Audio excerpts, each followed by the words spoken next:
Hello friends, welcome to my channel concept booster. My name is Prince Kumar Rana और इस video में हम डिस्कस करने वाले हैं एरो फंक्शंस के बारे में। तो जावास्क्रिप्ट में एरो फंक्शंस क्या होते हैं इसको हम देखेंगे। ये वीडियो दो पार्ट्स में होने वाली है। फर्स्ट पार्ट में हम देखेंगे इंट्रोडक्शन, जिसमें कि हम देखेंगे कि एरो फंक्शन किस तरीके से लिखते हैं, उसका क्या सिंटैक्स होता है, और डिफरेंट एग्जाम्पल के थ्रू हम ये समझने की कोशिश करेंगे कि एरो फंक्शन काम कैसे करता है, हम उसको यूज कैसे करते हैं। सेकेंड पार्ट जो होने वाला है वीडियो का, उसमें हम देखेंगे एरो फंक्शन और रेगुलर फंक्शन में क्या डिफरेंस होता है, दिस कीवर्ड्स दोनों में किस तरीके से बिहेव करता है। तो दिस कीवर्ड्स की मदद से हम एरो फंक्शन और रेगुलर फंक्शन के बीच में डिफरेंस जानने की कोशिश करेंगे। तो चलिए वीडियो स्टार्ट करते हैं। वीडियो पूरी देखना है, काफी मजा आने वाला है इस वीडियो में। यहाँ पे मैं बॉयलर टेम्पलेट ले लेता हूँ HTML की। ओके, एक स्क्रिप्ट टैग ले लेता हूँ जिसमें हम अपना पूरा जावास्क्रिप्ट लिखेंगे।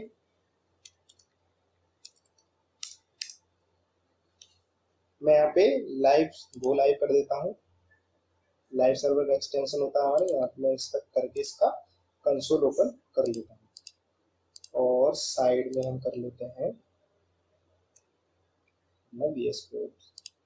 ओके गाइस, तो देखते हैं यहाँ पे कुछ लाइव सर्वर की एरर्स हैं, उनको इग्नोर करते हैं। अभी नॉर्मल फंक्शन आपको पता ही होगा कि किस तरीके से हम उसको लिखते हैं। उसके लिए हम पहले फंक्शन कीवर्ड लिखते हैं, उसके बाद फंक्शन का नेम लिखते हैं, जैसे कि मैं यहाँ पे लिख देता हूँ रेगुलर, और फिर उसके अंदर आपका लॉजिक इंसर्ट कर देते हैं। जैसे कि मैं यहाँ पे लिख दूंगा console dot log my name is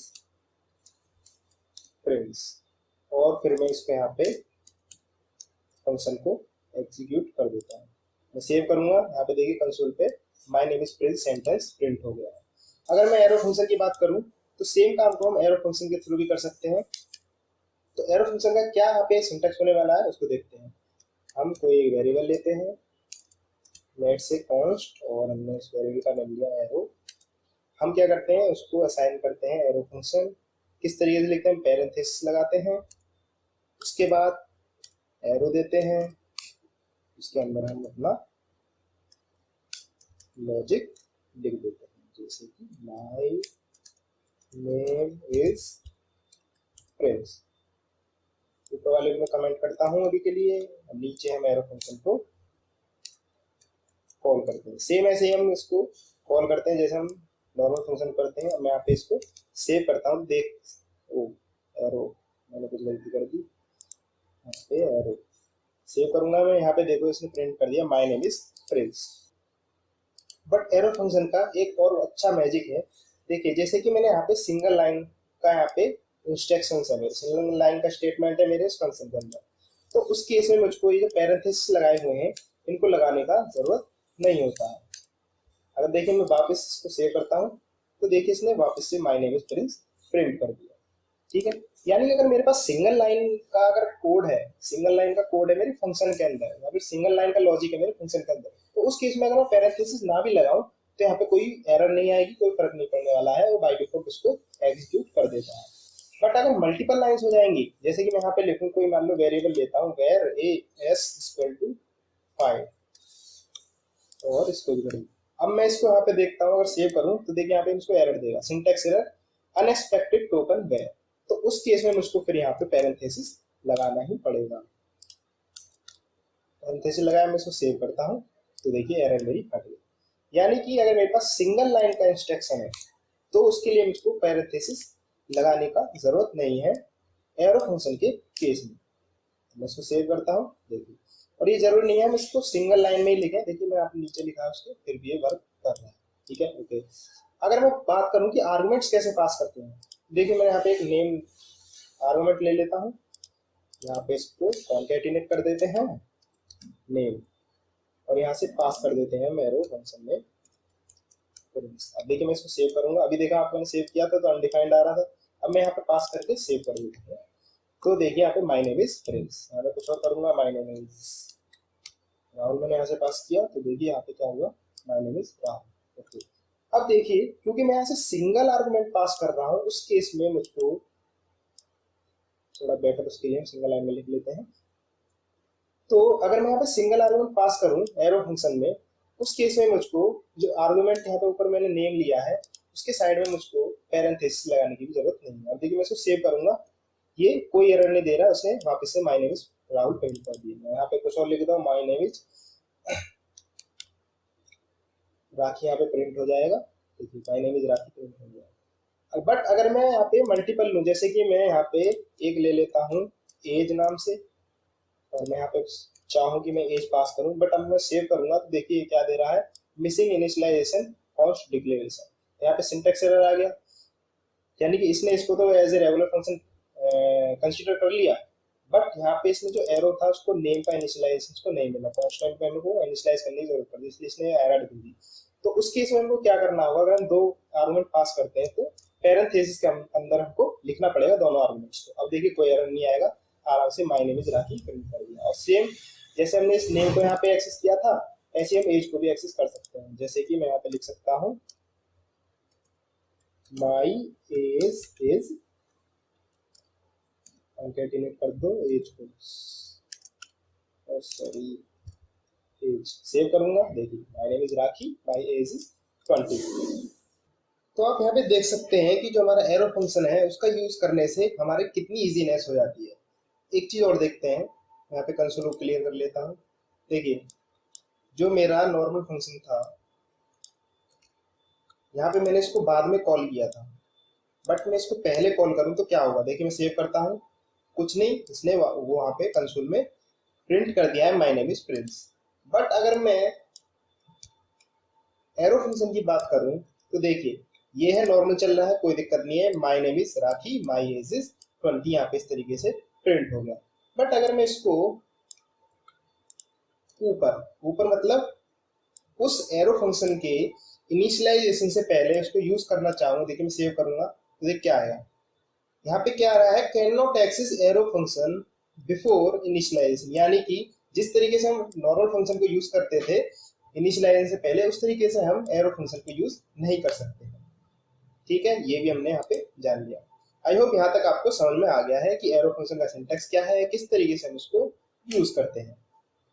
एक और एग्जांपल देखते हैं, जैसे कि हम करते थे, ये आपने यूज भी किया होगा, जैसे कि हम कोई एरे लेते हैं, लेट्स से ठीक है, मैं एरे ले लेते हैं, उसमें नेम्स हैं डिफरेंट डिफरेंट, फ्रेंड्स, अमन, नमन। तो ये मैं चाहता हूँ कि एरे प्रिंट हो जिसमें कि इन सभी की लेंथ यहाँ पे प्रिंट हो। देखिए मैं उसके लिए क्या करता हूँ, कंसोल डॉट लॉग, उसमें मैं क्या करूँगा, मैप नाम का फंक्शन होता है, ये आप सभी ने यूज भी किया होगा, मैप, उसमें क्या लेता हूँ मैं, आइटम, यहाँ पे क्या कर दूंगा मैं, आइटम डॉट लेंथ। देखिए मैं इसको सेव करता हूँ। यहाँ पे इसने क्या रिटर्न किया, एक एरे रिटर्न किया 6,4,5। देखिए प्रिंस की लेंथ कितनी है, 1 2 3 4 5 6। अमन का कितना है करेक्टर लेंथ 4, नमन का कितना है यहाँ पे 5। देखिए हुआ क्या है, यहाँ पे भी हमने क्या किया है, रेगुलर एक्सप्रेशन का यूज किया है। इसको मैं थोड़ा अगर इंडेंट इसका थोड़ा अलग करूं, देखिए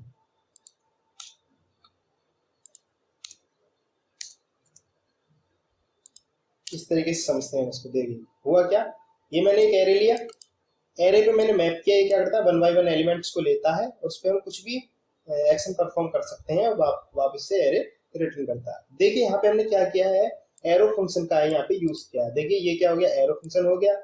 ये क्या ले रहा, आइटम, जिस तरीके से हमने यहाँ पे लिखा था एरो फंक्शन, उसका नेम क्या किया था, यहाँ से एरो फंक्शन शुरू है हमारा, यहाँ से हम आर्गुमेंट पास करते हैं, फिर उसके बाद हम एरो करते हैं, फिर उस पर जो भी हमको इंस्ट्रक्शंस लिखने होते हैं उसको हम यहाँ पे परफॉर्म करते हैं। सेम यहाँ पे हमने किया, देखिए आइटम हमने एक आर्गुमेंट पास किया, ये आइटम क्या होता है 1 बाय 1 इनकी वेरिएबल, इनका एलिमेंट्स जो होता है एरे का उसको लेता है मैप फंक्शन। फिर उसमें क्या किया इसने, आइटम डॉट लेंथ किया। हमने देखा था कि हमको रिटर्न यूज करने की जरूरत नहीं होती है, ना ही पैरेंथेसिस यूज करने की जरूरत होती है, जब हमारे पास सिंगल लाइन का इंस्ट्रक्शन होता है, सिंगल लाइन का लॉजिक होता है। देखिए यहाँ पे सिंगल लाइन का लॉजिक क्या है, जो आइटम मिला उसकी हमको लेंथ करनी है यहाँ पे, तो उसने बाय डिफॉल्ट इसको रिटर्न कर दिया मैप को, तो वो हमको 1 बाय 1 सबका मिल गया इस तरीके से। और देखिए मैं अगर यहाँ पे इसको पैरेंथेसिस को हटा दूं आइटम साइड में, तब क्या होगा, सेव करके देख लेते हैं। देखिए तब भी इसने मुझको वो दे दिया। क्यों? अभी क्योंकि हमने देखा था कि सिंगल आर्गुमेंट के केस में हमको जो पैरेंथेसिस होती है उस आर्गुमेंट के अराउंड लगाने की जरूरत नहीं होती। देखिए मैं इसको इस तरीके से लिख सकता हूँ, रिटर्न कर दूं मैं यहाँ पे इसको, ये सेव करता हूँ, इसने मुझको रिटर्न कर दिया। ठीक है, यानी कि मैं या तो ऐसे लिख सकता हूँ, बट क्योंकि मैं एरो फंक्शन यूज कर रहा हूँ तो उस केस में मुझको, क्योंकि सिंगल लाइन का इंस्ट्रक्शन है, तो रिटर्न करने की जरूरत नहीं है, रिटर्न कीवर्ड यूज करने की जरूरत नहीं है और ना ही पैरेंथेसिस, तो मैं सिंपली इसको इस तरीके से लिख दूँ। तो आई होप आपको समझ में आया होगा कि आप मैथ फंक्शन यूज भी करते होंगे तो वो इसी तरीके से काम करता है। ये जो हमारा अंदर होता है ये क्या होता है, एरो फंक्शन होता है। ठीक है, नाउ अब मूव करते हैं हम सेकंड पार्ट की तरफ। ये काफी इंपॉर्टेंट होने वाला, काफी मजा आएगा इसमें, ध्यान से समझना। मैं आप पहले इसको एक बार क्लियर कर देता हूँ। देखिए समझाने के लिए मैं पहले यहाँ पे दो एलिमेंट्स ले लेता हूँ। एक ले लेता हूँ मैं बटन विद आईडी बटन, अब ले लेता हूँ बटन क्लिक। सेकंड में ले लेता हूँ डिव, इसकी भी मैं आईडी ले लेता हूँ, डिव ले लेता हूँ। ठीक है, अब ले लेता हूँ डिव क्लिक। अब देखिए यहाँ पे मैं दो फंक्शन यूज करूंगा। एक यूज करूंगा रेगुलर फंक्शन समझाने के लिए कि दोनों में क्या डिफरेंस है। दूसरा हम यूज करेंगे, अभी हमने देखा था एरो फंक्शन बना लेते हैं, एरो नेम से बना लेते हैं, इसको लिया यहाँ पे, इसको एरो,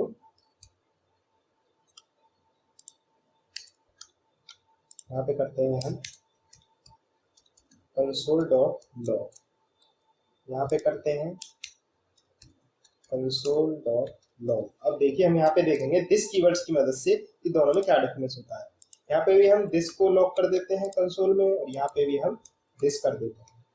अगर हम नॉर्मल फंक्शन की बात करें, जो रेगुलर फंक्शन होता है हमारा, उसमें जो दिस है वो क्या रिप्रेजेंट करता है, उस ऑब्जेक्ट को रिप्रेजेंट करता है जो उस फंक्शन को कॉल करता है।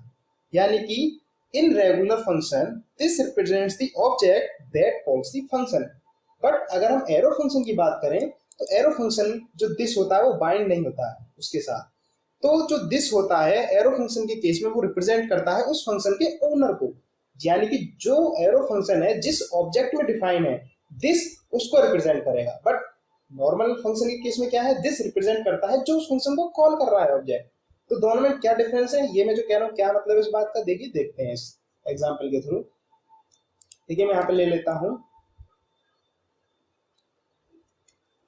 Document dot gate element by ID, यहाँ पे ले लेता हूँ पहले मैं बटन, ऐड इवेंट लिस्टनर कर लेते हैं, क्लिक, ओके। और यहाँ पे हम पहले रेगुलर फंक्शन है उसको कॉल करा देंगे। सेम मैं क्या करता हूँ, जो डिव है उसको ले लेता हूँ। देखिए मैं इसको करता हूँ सेव। अब देखिए एक बार मैं जाता हूँ यहाँ पे कंसोल को, हम पहले यहाँ पे वो कर लेते हैं।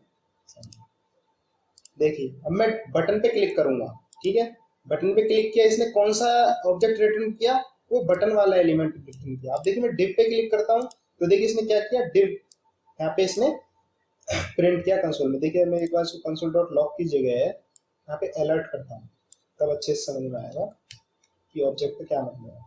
देखिए अलर्ट किया मैंने, अभी मैं क्या कर रहा हूँ, क्लिक पे रेगुलर फंक्शन कॉल कर रहा हूँ। ठीक है, देखिए मैं बटन पे क्लिक करूंगा तो इसने क्या दिया, ऑब्जेक्ट HTML बटन एलिमेंट, यानी किसका ऑब्जेक्ट रिटर्न किया इसने, बटन वाले एलिमेंट का। ठीक है, अगर मैं डिव पे क्लिक करूं तब क्या रिटर्न किया इसने, HTML डिव एलिमेंट, जो HTML का डिव एलिमेंट है उसको यहाँ पे रिटर्न किया। यानी कि जो रेगुलर फंक्शन होता है उसमें जो दिस रिप्रेजेंट करता है, किसको रिप्रेजेंट करता है, उस ऑब्जेक्ट को जो उसको कॉल कर रहा है। देखिए यहाँ पे जो बटन वाला ऑब्जेक्ट कॉल कर रहा था तो उसने बटन वाला ऑब्जेक्ट रिटर्न किया, यहाँ पे डिव वाला ऑब्जेक्ट कर रहा था तो उसने डिव वाला किया।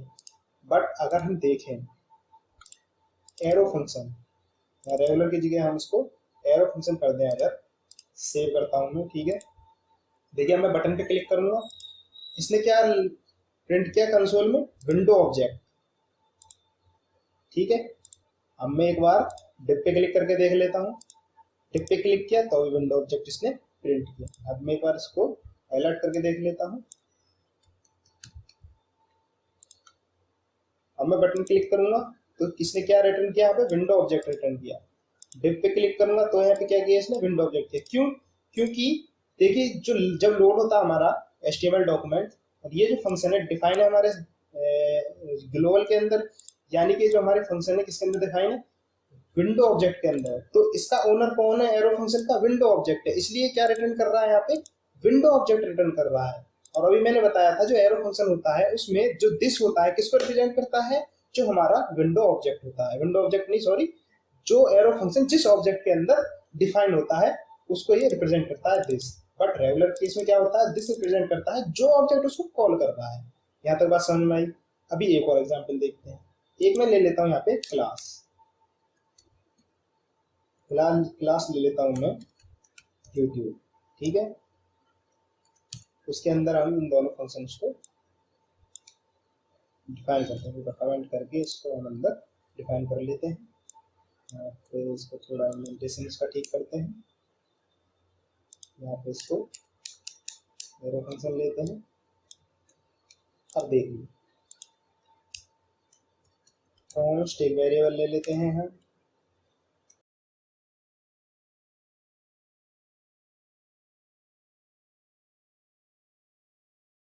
इस क्लास का हमने एक ऑब्जेक्ट क्रिएट कर लिया ए। अब देखिए मैं क्या करूंगा, ए का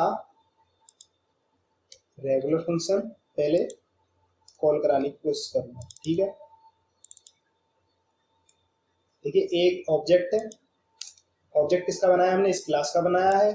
उस ऑब्जेक्ट के अंदर ये हमारे दो फंक्शंस हैं, तो फंक्शन कैसे यूज करते हैं, ऑब्जेक्ट का नेम डॉट उसका जो प्रॉपर्टीज होती है, ठीक है। अब मैं देखिए एक बार इसको करता हूँ, देखिए मैं बटन पे क्लिक करूंगा, क्या रिटर्न किया इसने, HTML बटन एलिमेंट। डिप पे क्लिक किया, क्या रिटर्न किया इसने, HTML डिव एलिमेंट। यानी कि अभी भी देखें हम इस क्लास के अंदर, ये इस क्लास के अंदर है रेगुलर फंक्शन, इस ऑब्जेक्ट का है ये रेगुलर फंक्शन, ए ऑब्जेक्ट का जो हमने बनाया था। बट ये रिटर्न क्या कर रहा है हमारा, वो ऑब्जेक्ट रिटर्न कर रहा है जो इसको कॉल कर रहा है। इस पे क्लिक करते हैं तभी कॉल होता है, इस पे क्लिक करते हैं तभी वो कॉल करता है। तो यानी कि जिस पे भी हम क्लिक कर रहे हैं उसी का ऑब्जेक्ट रिटर्न कर रहा है अभी भी, जबकि ये इस ऑब्जेक्ट के अंदर है, ए ऑब्जेक्ट। बट अगर हम एरो फंक्शन की बात करें, देखो अब मैं यहाँ पे बटन पे क्लिक करूंगा, अब क्या रिटर्न किया इसने, ऑब्जेक्ट ऑब्जेक्ट। ये क्या है, यहाँ पे मैं इसको एक बार अलर्ट कीजिए, कंसोल करता हूँ, कंसोल डॉट लॉग, ठीक है। देखिए मैं बटन पे क्लिक करता हूँ, यहाँ पे क्या रिटर्न किया इसने, यूट्यूब। यूट्यूब क्या है, ऑब्जेक्ट है जो हमने अभी बनाया था, एक ए ऑब्जेक्ट बनाया था हमने इस यूट्यूब क्लास से। तो देखिए यहाँ पे इसने प्रिंट कर दिया। इसमें हम एक कोई और प्रॉपर्टी ले लेते हैं, ठीक है। अब देखिए मैं बटन पे क्लिक करता हूँ तो इसने क्या किया, यूट्यूब क्लास थी उससे हमने ऑब्जेक्ट बनाया था ए नाम से, इसने वो रिटर्न कर दिया यहाँ पे, ठीक है। मैं देखिए डिप पे क्लिक करूंगा, अभी भी वो क्या सेम रिटर्न कर रहा है। मैं किसी पे क्लिक करूँ, बटन पे क्लिक करूँ तो भी वो रिटर्न कर रहा है, डिप क्लिक करूँ तो भी रिटर्न कर रहा था। पहले क्या, जब ये वाला फंक्शन देख रहे थे यहाँ पे डिफाइन था, तब क्या रिटर्न कर रहा था, विंडो ऑब्जेक्ट। क्योंकि ये जो फंक्शन है एरो फंक्शन कहाँ डिफाइन है, विंडो ऑब्जेक्ट के अंदर डिफाइन है। बट अब यहाँ पे क्या है, ये जो हमारा एरो फंक्शन है वो किस ऑब्जेक्ट के अंदर डिफाइन है, ए ऑब्जेक्ट जो हमने बनाया अभी क्लास से। यानी कि ये अब किसको रिटर्न करेगा, रिटर्न करेगा इन द सेंस जो दिस कीवर्ड है इसके अंदर, वो किसको रिप्रेजेंट करेगा, इस ऑब्जेक्ट को, इसके इंस्टेंस ऑब्जेक्ट को। देखिए क्लास है उसमें हमने एरो फंक्शन लिया है, उसका जो दिस कीवर्ड है किसको रिप्रेजेंट कर रहा है, ए ऑब्जेक्ट को। तो यानी कि जब मैं क्लिक करता हूँ ए एरो फंक्शन को कॉल करा रहा हूँ तो वो क्या यहाँ पे कंसोल में प्रिंट कर रहा है, उसी ऑब्जेक्ट को यहाँ पे प्रिंट कर रहा है, मैं चाहे किसी पे भी क्लिक करूँ। यानी कि सेम वही बात, इसका इस समय ओनर कौन है, ये वाला ऑब्जेक्ट, इसका जो इंस्टेंस है क्लास का इंस्टेंस ऑब्जेक्ट वो है ओनर। तो अब ये उस वाले ऑब्जेक्ट को यहाँ पे रिटर्न कर रहा है। यानी कि हमने यहाँ पे क्या समझा, जो रेगुलर फंक्शन होता है उसमें जो दिस कीवर्ड होता है वो रिप्रेजेंट करता है उस ऑब्जेक्ट को जो उस फंक्शन को कॉल कर रहा है। और अगर हम एरो फंक्शन की बात करें तो एरो फंक्शन में जो दिस कीवर्ड होता है वो रिप्रेजेंट करता है उस ऑब्जेक्ट को जहां पे वो फंक्शन डिफाइन है। आई होप ये आपको समझ में आया होगा। आई होप आपको एरो फंक्शन और जो डिफरेंस मैंने यहाँ पे एक्सप्लेन किया है दोनों चीज समझ में आई होंगी। अगर वीडियो मजेदार लगी तो प्लीज वीडियो को लाइक करें, शेयर करें और मेरे चैनल को सब्सक्राइब करें। Thank you guys.